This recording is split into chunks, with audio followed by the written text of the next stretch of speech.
자신에게 이익이 되는 일을 하십시오. 진정한 이익은 바른 마음가짐을 가져 지혜를 얻는 것입니다. 이러한 정신적 이익을 위해서는 물질적 손실을 두려워해서는 안 됩니다. 물질적 이익을 집착하면 정신이 황폐해져서 더 큰 손실을 보게 됩니다. 물질적 이익은 필요한 것이지만 잘못하면 감각적 쾌락을 추구하는 쪽으로 발전하기 쉽습니다. 또한 물질로 인하여 스스로 포기하기 쉽습니다. 그러므로 언제나 알아차리는 마음이 있으면 개울이 청정해져서 마음이 청정해지고 견해가 청정해집니다. 이것이 지혜를 얻는 것으로 가장 큰 이익입니다. 수행자 여러분, 계속해서 인식 과정을 말씀드리겠습니다.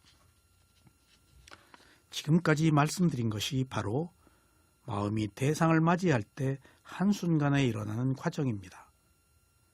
우리가 무엇을 안다는 것은 이러한 인식 과정을 연속적으로 거치면서 진행됩니다. 눈이 형상을 볼 때에도 빠르게 이런 과정을 거쳐서 인식하며 귀가 소리를 들을 때에도 빠르게 이런 과정을 거쳐서 인식합니다. 그리고 코와 혀와 몸이 감각 대상과 부딪힐 때도 똑같이 이러한 과정을 거쳐서 인식합니다.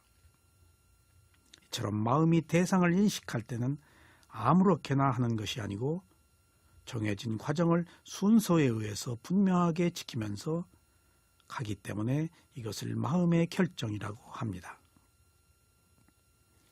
이와 같은 인식 과정은 모든 것이 6개의 범주 안에서 일어납니다. 그러니까 한 인간이 세상을 살아갈 때 그 세상은 6개의 범주 안에 있습니다.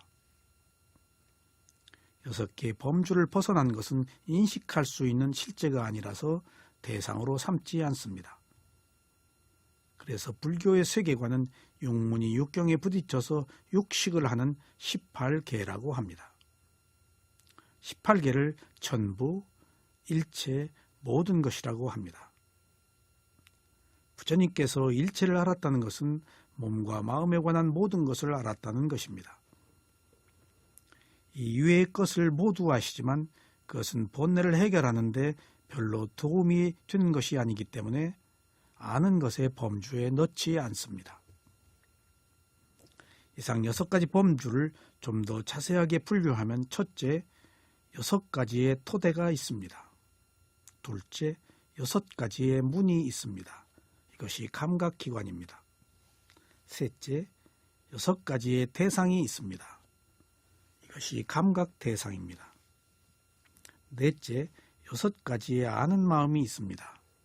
이것이 육식입니다.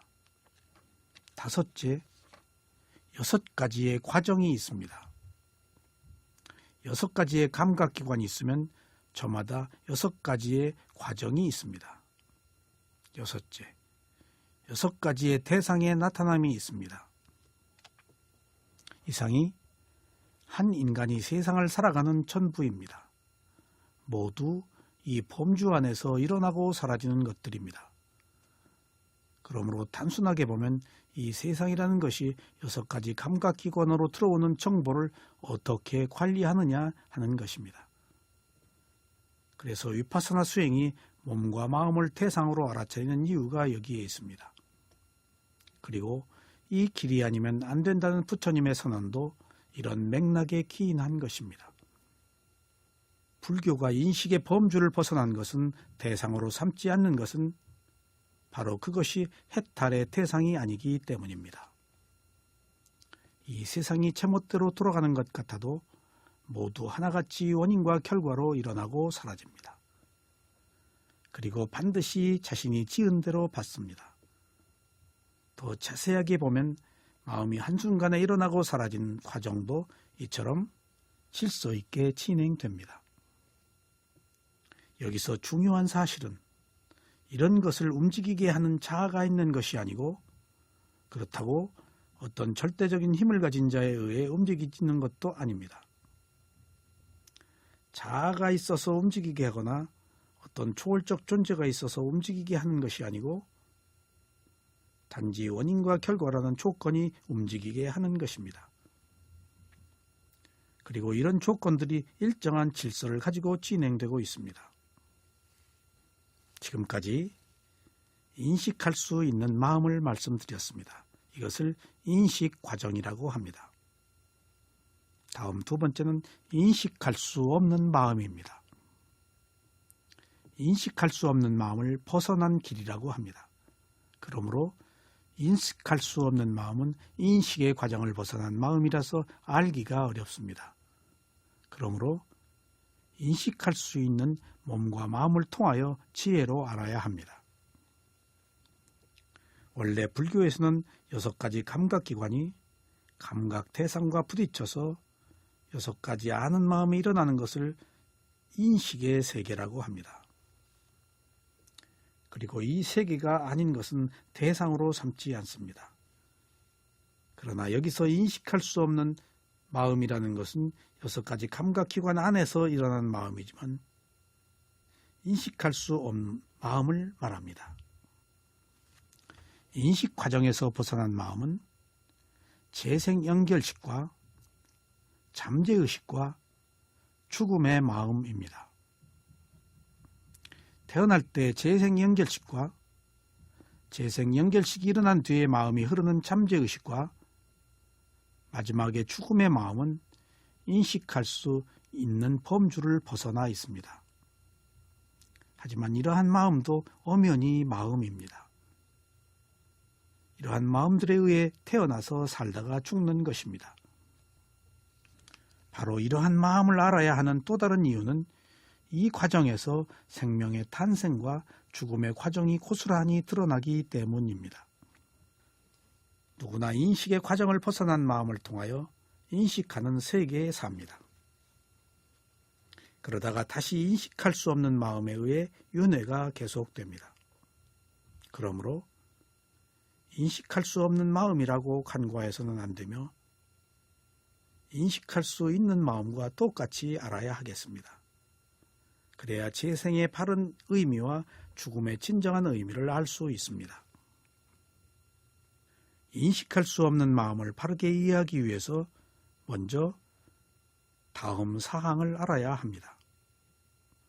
그래야 재생연결식과 잠재의식과 죽음의 의식을 알 수 있습니다. 우리가 인식할 수 없는 범주에 있는 것들은 모두 부처님의 가르침에 의해서 밝혀진 것들입니다.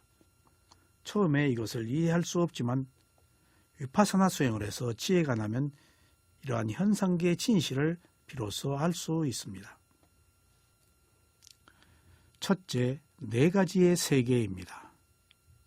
둘째, 4가지의 재생연결식입니다. 셋째, 4가지의 업이 있습니다. 넷째, 4가지의 죽음입니다. 이상 4가지의 분류는 윤회하는 세계에서 거듭되는 마음들입니다. 태어날 때 재생연결식의 상태에 따라서 4가지 중에 하나의 세계로 태어납니다. 그리고 잠재의식이 흐르면서 업을 형성합니다. 그리고 마지막에는 죽음의 마음을 갖습니다. 죽을 때의 마지막 마음은 평생 동안 살아온 마음의 결정체입니다. 그래서 죽음의 마음에 있는 과보가 다음 마음에 전해져서 다음 생에 재생연결식이 일어납니다. 이 재생연결식에 의해 어느 세계에서 어떤 생명으로 새로 태어납니다. 그래서 환생이 아니고 여기서 재생입니다. 이러한 과정을 되풀이하는 것이 바로 윤회입니다. 죽을 때의 마음과 재생연결식은 같은 마음이 아닙니다. 죽을 때 이미 마음과 몸은 모든 기능을 상실해서 끝납니다. 그러므로 전생과 현생은 전혀 다른 생명입니다. 그러나 마음에 종자가 있어서 살아있는 동안 행한 과보심이 다음 마음에 연결되므로 전혀 무관하다고 할 수도 없습니다. 그래서 같은 마음은 아니고 다른 마음이지만 과보가 전해졌기 때문에 단지 원인과 결과만 있습니다. 이것이 윤회의 실체입니다. 그래서 전생과 현생이 같은 생이라거나 아니라거나 할 것이 없고 단지 원인과 결과만 있다고 알아야 하겠습니다. 그러면 첫 번째 4가지의 세계를 살펴보겠습니다. 4가지의 세계는 욕계 악처, 욕계 선처, 색계, 무색계입니다. 생명이 사는 이 세계는 모두 31개입니다. 이 세계는 윤회하는 세계입니다. 위파사나 수행을 해서 도과를 성취하면 이상의 세계에서 벗어나 윤회가 끝납니다. 이 세계를 출세관계라고 말합니다. 이상의 31개의 세계에는 지옥이 있고 천상이 있습니다. 그리고 천상에 사는 생명을 천인이라고 하고 천신이라고도 합니다.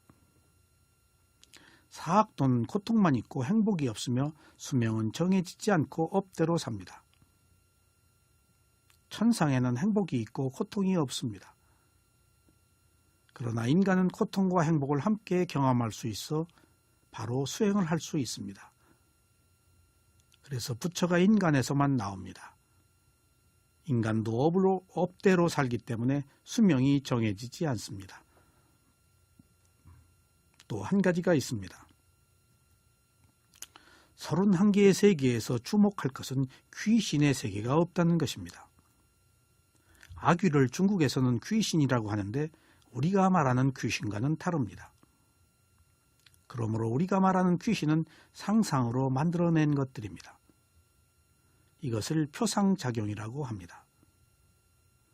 정신적으로 바른 상태가 아니거나 특별한 경우에 매우 바라는 마음이 있으면 환청과 환시를 통해서 이런 현상들이 실제로 나타나기도 합니다. 그러나 이런 것들은 모두 상상력으로 만들어낸 표상입니다. 만약 누군가가 하느님을 보았다면 본 것입니다. 그리고 관세음보살을 보았다면 본 것입니다. 그러나 실제를 본 것이 아니고 자신의 마음이 만들어낸 상상이라는 것을 알아야 하겠습니다. 인간이 아닌 다른 세계에서 여러 가지 생명들이 있지만 모두 각각의 세계에 살고 있고 아귀만 자기 세계가 없습니다. 그리고 이러한 생명들이 우리와 파장이 맞지 않아 교감을 할 수 없습니다.